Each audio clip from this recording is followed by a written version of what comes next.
23 मार्च योम पाकिस्तान। दोस्तों सबको 23 मार्च योम पाकिस्तान जो है वो बहुत बहुत मुबारक हो।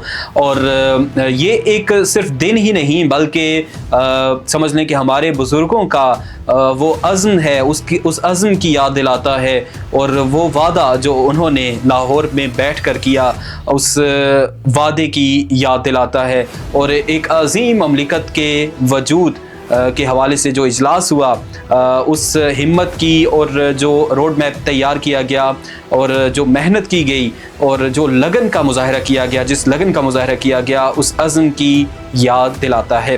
आज की वीडियो में हम बात करेंगे 23 मार्च के हवाले से। मुख्तसरन हम कोशिश करेंगे कि इस पर बात करें। वीडियो को आखिर तक ज़रूर देखिएगा। नए आने वाले नाज़रीन से गुजारिश है कि हमारे चैनल को सब्सक्राइब ज़रूर कर लीजिएगा।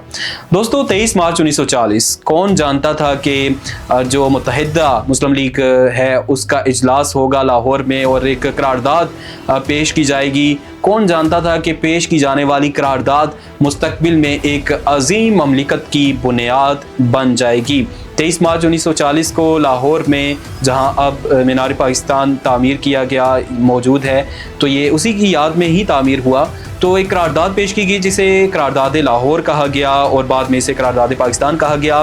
बंगाल के एक सीनियर सियासतदान थे मौजूदा, यानी बांग्लादेश, वहाँ के एक सीनियर सियासतदान फजल हक, उन्होंने ये करारदाद पेश की और जिसमें जो बरसगीर के मुसलमानों के लिए अलग वतन का मुतालबा किया गया। और मुस्लिम क़यादत, मुत्तहिदा हिंदुस्तान जो था उस वक्त, वो क़यादत बैठी और उन्होंने फ़ैसला किया कि अब वक्त आ गया है कि हम बाकायदा जदोजहद करें एक आज़ाद मुस्लिम रियासत की। और फिर करारदाद जो है वो मुत्तफ़िका तौर पर मंजूर की गई, जिसमें बात की जाए तो कायद आज़म मोहम्मद अली जिन्नाह भी मौजूद थे, बल्कि सिरारत कर रहे थे। और फिर कायद आज़म की समझ लें कि क़यादत में तमाम जो मुस्लिम सियासतदान थे वो मुत्तहिद हुए और फिर करारदाद मंजूर हुई। और 1940 को, दोस्तों सोचने की बात यह है कि 1940 को ये करारदाद मंजूर हुई कि एक लाहे अमल तय किया गया कि हमें अब एक ममलिकत जो है वो आज़ाद मुस्लिम ममलिकत, उसके हवाले से कोशिशें करनी चाहिए और ये ममलिकत होनी चाहिए। इस होनी चाहिए का जो सफ़र है वो 7 साल पर मुहित है, यानी 7 साल के एक कलील वक्त में एक अजीम ममलिकत पाकिस्तान वजूद में आई और दुनिया के नक्शे पर पाकिस्तान जो है वो एक रोशन मिसाल बना मुत्तहिदा हिंदुस्तान के मुसलमानों के अज़्म व इस्तक़लाल का। और 23 मार्च का दिन सिर्फ एक दिन नहीं, जिस तरह बाकी दिन होते हैं हम गुजार लेते हैं कि ये फ़लाँ दिन है फ़लाँ दिन है, नहीं। 23 मार्च हमारे अज़्म की, हमारे बुज़ुर्गों के अज़्म की, हिम्मत की वो दास्तान है। उस दास्तान को याद रखने का दिन है कि जिस दिन फ़ैसला हुआ कि अब हमारे पास एक आज़ाद वतन होना चाहिए।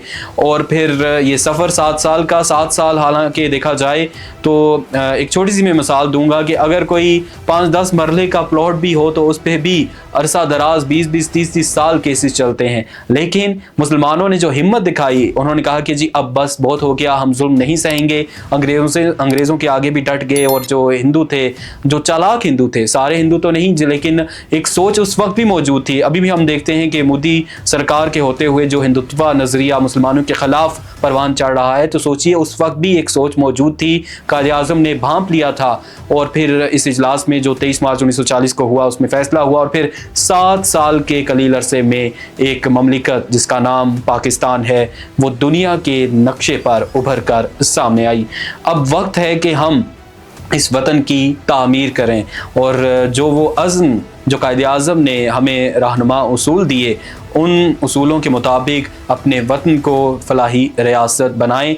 और कायद आज़म ने 11 अगस्त की जो स्पीच की थी 1947 को, उस तकरीर का जो एक बड़ा एक समझ लें कि ख़ास हिस्सा वो अमूमन आप यूट्यूब पे भी देखते हैं, तो जिसमें उन्होंने कहा था कि जी आप सब आज़ाद हैं, आज़ाद रहें अपने अपने मस्जिदों मंदिरों में जाने के लिए। आपका मज़हब, आपकी ज़ात, आपकी कौम क्या है, रियासती मामलात से इसका कोई ताल्लुक़ नहीं। अब वक्त है कि पाकिस्तान को फलाही रियासत बनाया जाए और तमाम के हकूक़ बराबरी के साथ अदा किए जाएंगे। कि अक़लियतों के हवाले से पाकिस्तान का रिकॉर्ड बहुत ही अच्छा है। पाकिस्तान में सरकारी सतह पर जो है वो अक़लियतों को मुकम्मल तौर पर तहफ़्फ़ुज़ हासिल है, और पाकिस्तान में रहने वाली जो अक़लियत बरादरी है वो अपने आप को महफूज तरीन समझती है।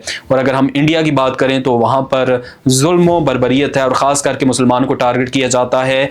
चाहे माह सयाम हो, इसमें इवन गोश्त की ख़रीदारी पर भी पाबंदी बाज़ इलाकों में, बाज़ शहरों में जहाँ जहाँ बीजेपी की खास करके हुकूमत है वहाँ पर पाबंदी भी लगाई जाती है, और मुसलमानों को शक की बुनियाद पर कि ये गाय का गोश्त खा रहा था या गाय का गोश्त लेकर जा रहा था, शक की बुनियाद पर भी हमले किए जाते हैं और कई जानें चली गईं।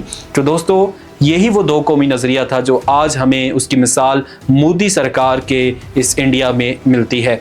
और दुआ है अल्लाह ताला से कि खुदा करे मेरी अर्ज़ पाक पर उतरे वो फसले गुल जिसे अंदेशाए ज़वाल ना हो। पाकिस्तान हमेशा जिंदाबाद।